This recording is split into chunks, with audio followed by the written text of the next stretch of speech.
So let's get back to the news of former President Trump asking the Supreme Court to intervene in the Mar-a-Lago documents investigation. To talk about this, we're joined now by Michael Cohen. He's the former personal attorney for Donald Trump and former vice president of the Trump Organization. Cohen has written a book called Revenge, How Donald Trump Weaponized the U.S. Department of Justice Against His Critics. It's described as the behind-the-scenes story of what can happen when a president feels he is above the law and decides to go after his critics. The book will be released October 11th. Michael, thank you so much for coming on Morning Rush. We really appreciate it. Let's get right to Good to see you both. Let's get right to the news of the day here with former President Trump asking the U.S. Supreme Court to intervene in this very high-profile case, the FBI seizure of documents from Mar-a-Lago. As a trained lawyer and one-time member of Trump's inner circle, you have a good idea of his thinking here. What's his strategy? What's your take on this legal maneuver? It's very simple. It's called delay, delay, delay. On top of that, as I'm sure you can imagine, Donald Trump truly believes that being the person responsible for at least the new 3 individuals on the Supreme Court, that they will do his bidding out of loyalty to him. It's really a very deranged ideology. He truly doesn't care about, the facts of this case. I'm actually shocked that anybody would have even taken this case. I don't think the Supreme Court will hear it. But at the end of the day, what this is all about, again, is what Donald has been doing for years. Delay, delay, and delay. And it's so interesting that you bring up the fact that you were surprised that there was anyone on his team to then fight this battle for him, because there was a long stretch of time where he was asking lawyers to help him out, and no one was accepting for some time there. So your new book. Do you blame him? Yeah. Do you blame him? Right? I mean, MAGA stands right. Make attorneys get attorneys. Yeah, I did read that. Yeah. So your new book is subtitled How Donald Trump Weaponized the Department of Justice Against His Critics. What is the most glaring example, would you say, of how he weaponized the DOJ?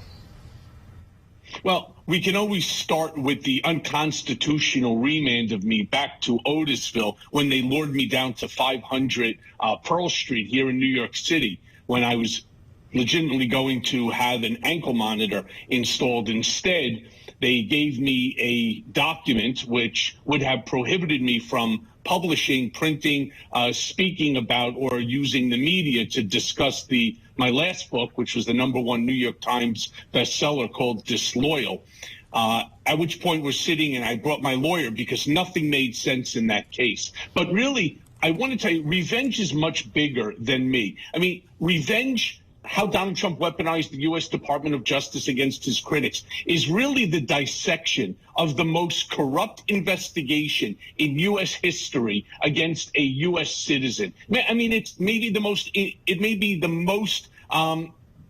most disgraceful act in U.S. history, because what it does is it demonstrates, using my case as the example, what happens when an autocratic, fascist-minded president elects to weaponize the DOJ to silence a critic. I mean, moreover, what the book was about and what caused me to write it, it's really a call to action on 2 fronts. I mean, first, it's the desperate need for us to overhaul the entire judicial system. We see on a daily basis mistakes that were made, people who are spending 20, 30 years in prison because of the corruptness that goes on from prosecutors, to the judges. But secondly, what it also talks about is holding accountable those who violate their obligations and their oaths, whether it's prosecutors, whether it's judges, whether it's the attorney general, or even the president of the United States of America. Because to do anything less than that will result in the destruction of our democracy. What would you say to someone watching right now who says, you know what, this guy used to be one of Trump's biggest supporters, a loyalist, and then you flipped the other way, served some time in jail as well, and now maybe maybe in a critic's view, trying to capitalize on this with this new book? What would you say to them that you're not just trying to use this for financial gain? Okay, so first, I don't listen to the critics. Everybody will have something to say. It's irrelevant to me. The pain that I caused my family, the loss of my law license, my family's happiness, my business, the amounts of money that I had lost as a result. The easiest, and I'll tell you what I would say to the critics, if I wanted to take the easy route, what I would have done is what Manafort, Stone, and so many others have done. I would have kept my mouth shut and said absolutely nothing. I wouldn't have come into the crosshairs of the president going after me, not once but twice. Instead, what would have happened is he would have pardoned me, just as he'd done to so many other people that were caught up in his mess. So that would have been the smart thing to do. Instead, what did I do? I cooperated. I cooperated without 5K1 agreements, without cooperation agreements. I did it because I realized that the Donald Trump that I knew for over a decade, it's not the Donald Trump that is, that became president. He became the worst version of himself imaginable. And honestly, it was not something that I was going to allow, my family's name to be villainized for all time. Yeah. So this week, Trump filed a lawsuit against CNN for defamation, among other claims. He's embroiled in countless other cases. At this point, it's hard to keep track, from federal investigations to inquiries in New York and Georgia. You were Trump's lawyer at one time, as we know. So why would he undertake another suit when all these other legal matters are underway? I mean, is this his way of, I say this like, just kicking up dust to kind of like distract people from what is really going on right now? It's exactly what he's doing. Let me go back to the 3 words I said at the beginning of this interview. Delay, delay, delay. He will try to figure out how to use this in order to delay the various other investigations that are currently going on, whether it's the Attorney General case, whether it's the District Attorney case that will be seeing the Trump Organization on trial at the end of this month, which, again, I've talked about Alan Weisselberg's statements that he refuses to testify against Donald Trump. When you testify against the Trump Organization, you're testifying against Donald Trump because it's one and the same. His eponymous company and he cannot be divided. But that's exactly what he's doing. It's a frivolous lawsuit. One thing that Donald Trump certainly doesn't understand, look, I was there. I have seen these type of cases done before. They were all real estate related. This is obviously on a much larger scale, but his whole intent is to distract and to delay any of the other cases that's, currently pending against him. It's not going to work. And I am shocked that there are lawyers that would slap their name on this type of frivolous lawsuit, because chances are they too will be sanctioned. One of the things that I think that is interesting about the CNN case is Donald, who likes to play the victim, is claiming defamation. And defamation on what? The fact that CNN continuously refers to, Trump and the insurrection, or the result of it, as the big lie. That's not defamation. In fact, the defense to defamation is called veracity, which is telling the truth. It is exactly what Donald Trump did. It's exactly what they have: text messages, emails, testimony by hundreds of people, all stating that this is what Donald Trump wanted to do. His goal was to prevent, as I stated in 2018, right, sort of way before it even happened, when I said that if Donald Trump loses, that there will never be a peaceful transfer of power. That was Donald Trump's intent, and it certainly doesn't fall under defamation. It is worth noting, though, that as far as the big lie goes, using that verbiage, CNN has tempered its language a bit, and it's stopped using that form. I wonder, the question is it a result of possible legal ramifications with Trump? Who knows on that one? I don't think so. I truly don't think so. Why they're doing that, I don't know, but I am certain that CNN's counsel realizes that they will be making, a motion to dismiss this case for failure to state a cause of action. That's what will ultimately happen here. It will be dismissed because it's just a frivolous lawsuit. So why they're tamping it down, obviously, I don't have, insight into their lawyer's strategy. But at the end of the day, this case will go absolutely nowhere. Now, Mr. Cohen, you have spent quite a bit of time before lawmakers. You gave more than 400 hours of testimony to 9 different congressional committees and law enforcement agencies. Can you just give us Can you say that again? Can you say that again to your critics, please? How many hours? 400, yeah. 400 hours. I'll give you your due. You spent a lot of time before lawmakers. We understand that. Can you give us just an inside scoop as to what the exchanges were about, what you said, and if any of those agencies have taken actions as a result of your testimony?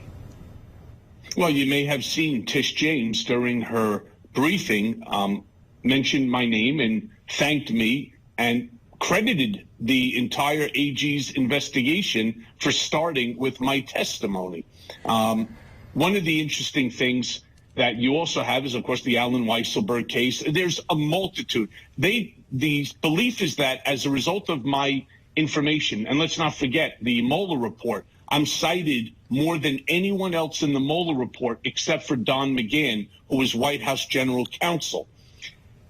They say from my testimony and from the various different interviews that I provided to 7 different congressional and 1 senatorial House committee, as well as to the district attorney, the AG as well, that more than 18 investigations have been opened up into various improper activities. I don't really want to call them illegalities, which is what they are, but we'll just call them for the time being improper activities by Donald Trump and others in his inner circle.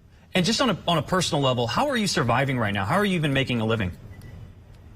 Well, it's difficult. I have another company which is called Crisis X. I also have my podcast, which is called Mea Culpa. It's a top 50 podcast. Let me put it to you this way. My life has been altered in a way that I never expected. Every day it's a fight to try to stay sane because of the extent of the chaos that we see on a daily basis. And what can I say? It's difficult. This is not the life that I expected, simply by wanting to see somebody, become president of the United States, a very different person than the Donald Trump that we all know today, who has tasted power and refuses to relinquish that power, which is something that obviously the drafters of the Constitution and our forefathers were always concerned about. What would be your prediction? There's some rumblings. We don't have an official announcement yet, but on the former president running again for president. What is your prediction? Well, I've been saying since day number 1 that he will never run again for several different reasons. First, Donald has a very fragile ego. He knows that he lost to Joe Biden, but because he's Donald Trump, how could he possibly, in his mind, lose to someone like Joe Biden? Well, he didn't. He knows it. He also knows statistically that he can't win. In fact, there have been several polls that show that if Donald Trump announced today, obviously there are going to be many other Republicans that are seeking the same office. Donald probably won't even win the primary. So his fragile ego could not allow him to be a 2-time loser. And more important than that, he's realized that being the kingmaker for him makes more sense than anything. And why? Because he has one super PAC after another that he keeps creating. And if you read the fine print on that super PAC, 90%, 90 cents out of every dollar that you donate to this man's super PAC, he has total discretion over, which means it's nothing other than a slush fund for him to use, at whim. And it doesn't have to be politically related either. Only 10% does. So he's realized, taking down hundreds of millions of dollars, that this is probably better suited for him than running for president again and losing. Interesting. The book is titled Revenge: How Donald Trump Weaponized the U.S. Department of Justice Against His Critics. It's going to be released October 11th. The man is Michael Cohen. Thank you so much for coming on and sharing your perspective. We really appreciate it, sir.